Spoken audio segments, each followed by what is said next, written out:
I never wanted their approval. At least that's what I told myself as I stood in my penthouse office, staring at the city lights below. The email that had just popped up on my screen was from my younger sister. Mom and Dad are struggling. They need help with the mortgage. I know you probably can't afford much, but anything would help. I let out a bitter laugh. If only they knew. 10 years ago, at the age of 18, I stood in our cramped living room as my father's face turned red with rage. Art school. You want to waste your life on art school? He waved my acceptance letter like it was poisonous. We didn't raise you to be this foolish, Sarah. My mother sat quietly on the couch, her hands folded in her lap. She always stayed quiet during these moments, letting my father's anger fill the room while she disappeared into herself. I got a scholarship, I said firmly, though my voice trembled, and I saved enough from my part-time jobs to cover the rest. Ridiculous. My father crumpled the letter. You're going to business school like your sister. End of discussion. But for once in my life, it wasn't the end. I stood my ground. No. That single word changed everything.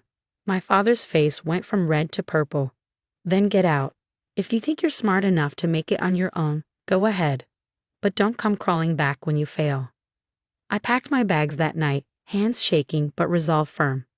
My sister Madeline watched from her doorway, eyes wide with a mixture of horror and fascination. You're really leaving? I have to, I whispered, stuffing clothes into my duffel bag. I can't live someone else's life anymore. My mother appeared in my doorway as I was zipping up my bag. For a moment, I thought she might stop me, might finally stand up to my father. Instead, she pressed an envelope into my hand. Your grandmother wanted you to have this when the time was right. I think that's now. Inside was a letter and a key to a small safety deposit box. I didn't open the letter until I was sitting in my cheap motel room that night, trying not to cry. My dearest granddaughter, it began. If you're reading this, you've finally chosen your own path. I always knew you would. The key enclosed belongs to box 247 at First National Bank. Inside, you'll find what you need to start your journey. Remember, true art isn't just about creating beauty. It's about seeing value where others see nothing. Love, Grandma Rose.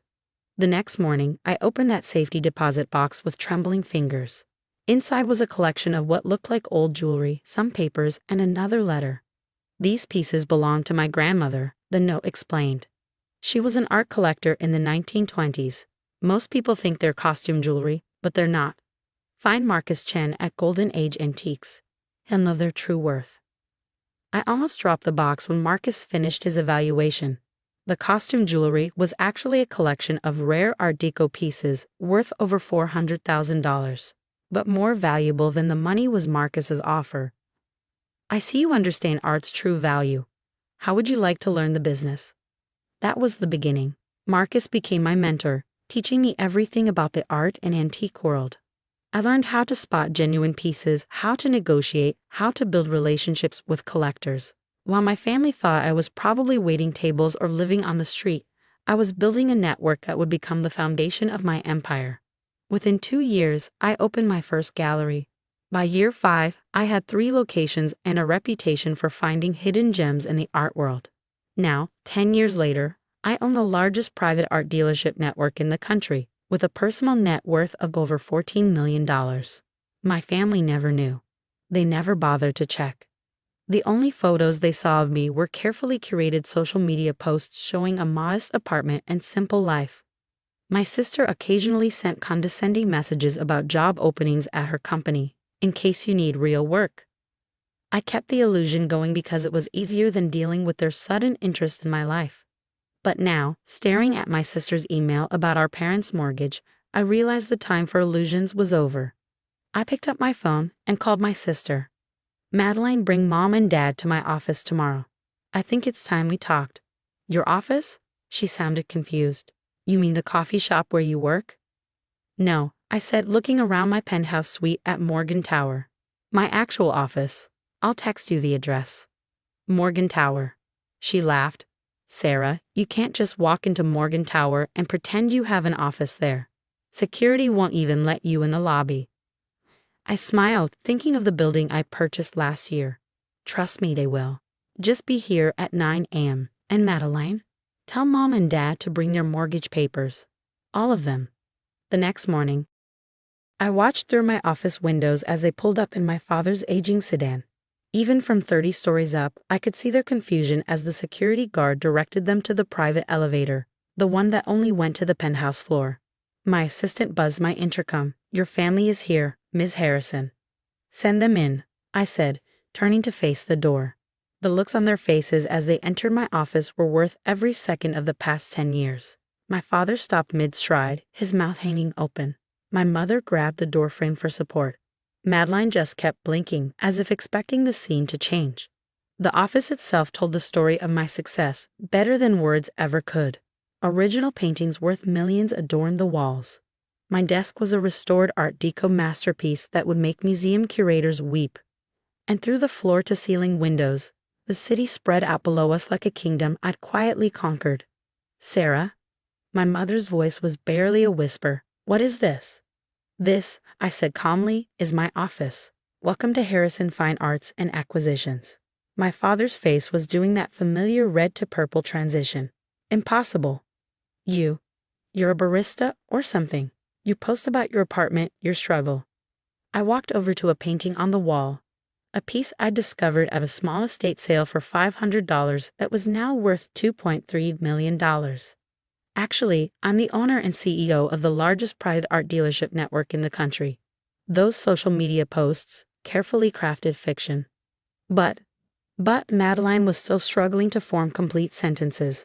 "The Morgan Tower. This is mine," I finished for her. "Well, technically it belongs to my company, but since I own the company." That's when my father exploded. "How dare you hide this from us? We're your family. All this time you've been secretly." "Secretly what?" I cut him off, my voice sharp. "Secretly succeeding. Secretly building something amazing. Secretly proving you wrong about everything." I walked to my desk and sat down, letting the full weight of my position sink in. "Now about that mortgage problem." The silence in my office was deafening. My father's face had gone from purple to an alarming shade of crimson as he processed what he was seeing. My mother kept running her fingers along the edge of my desk, as if trying to convince herself it was real. Madeline just stood there, mouth slightly open, staring at the original Monet on my wall. I opened my laptop, pulled up my banking dashboard, and turned the screen toward them. "Since we're being honest now, here's my current balance. All $14,236,542 of it." My mother actually gasped. My father's hand started shaking. Madeline dropped her designer purse, the one she always bragged about at family gatherings. "This is why you're here," I continued, pulling out a folder. "You need help with the mortgage. 3 months behind, if I'm not mistaken.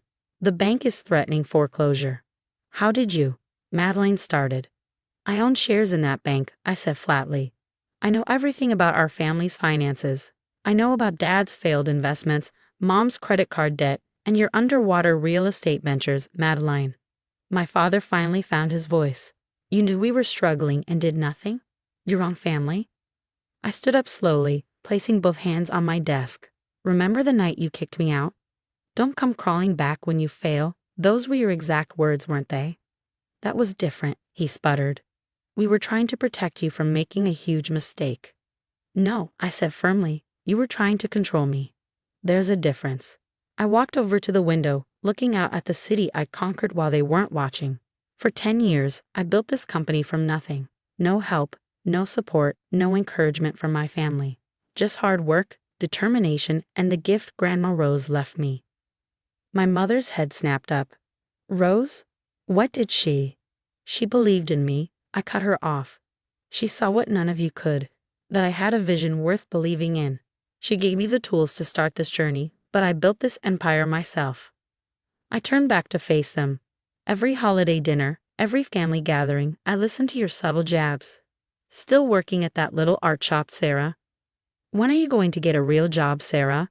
You could always come work for my company, Sarah. We need someone to handle the mailroom." Madeline had the grace to blush at that last one. It had been her favorite dig at our last Christmas dinner. "Now you need my help," I continued. "Now suddenly I'm worth acknowledging. Now that you've seen my bank balance, I'm finally good enough to be part of this family." My father stood up straighter, his businessman persona taking over. "We can discuss the past later. Right now, we need to talk about the mortgage. As your family, stop right there. I held up my hand. Let me show you something. I pressed a button on my desk, and the large screen on the wall came to life. Financial documents appeared, bank statements, property deeds, investment portfolios. This is everything, I said. Every debt, every failed investment, every financial mistake. The total amount needed to clear everything and put this family back on solid ground is exactly $2,400,000. My father's eyes lit up with hope. Madeline started to smile. My mother reached for my hand across the desk. I pulled my hand back. I have that amount set aside in a separate account. I've had it set aside for years, actually. Every time you hit a rough patch, every time you nearly lost the house, I watched and waited. I wanted to see if any of you would ever try to actually fix things yourselves. But you never did. I continued. Instead, you took out more loans. You remortgaged the house. You borrowed from friends. You did everything except admit you needed to change.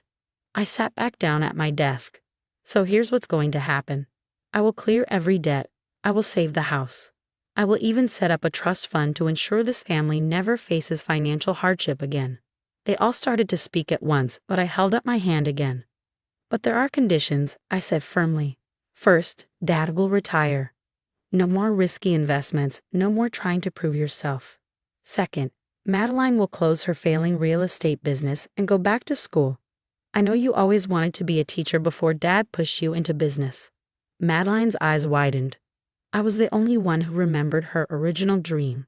Third, I continued, Mom will finally start that small bookstore she's always dreamed of. I'll provide the startup capital. My mother started crying quietly. She'd given up that dream 30 years ago to support Dad's business ambitions. And finally, I looked each of them in the eye. We're going to have weekly family therapy sessions. All of us. Because money isn't our only problem, and I'm tired of pretending it is. My father started to object, but my mother put her hand on his arm. We'll do it, she said softly.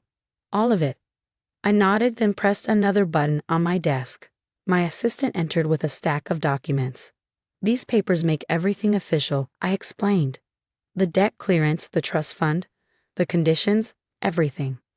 Take them home, read them carefully. If you agree, sign them and bring them back tomorrow. As they stood to leave, still looking shell-shocked, I added one more thing. And Dad, that thing you said 10 years ago, about me crawling back when I failed. He looked at me, his face a mixture of shame and regret. I never failed, I said quietly. I just succeeded without you. They left my office in silence, clutching the documents like lifelines. Through my window, I watched them get into their car and drive away. My assistant came in with a cup of tea. She always knew when I needed it. Are you okay? She asked gently.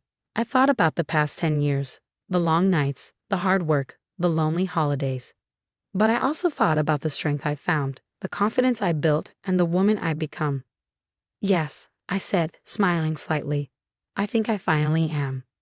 The next day, they returned with the signed papers. We began the process of rebuilding not just their finances, but our family. It wasn't easy. Years of resentment and hurt don't disappear overnight. But slowly, we started to heal. My father actually apologized, something I'd never thought I'd hear. My mother opened her bookstore, which became a beloved local landmark. Madeline went back to school and now teaches art to elementary students. She's never been happier. As for me, I kept building my empire, but now I do it openly. No more hiding, no more pretending to be less than I am. Because sometimes the best revenge isn't making others feel small. It's showing them how big you can become without their approval. My grandmother's old jewelry box sits on my desk now, a reminder of where it all began. Inside, there's still one piece I've never sold, a simple gold locket with her picture. On difficult days, I open it and remember her words. True art isn't just about creating beauty. It's about seeing value where others see nothing. She was right, and sometimes the most valuable thing you can find is your own.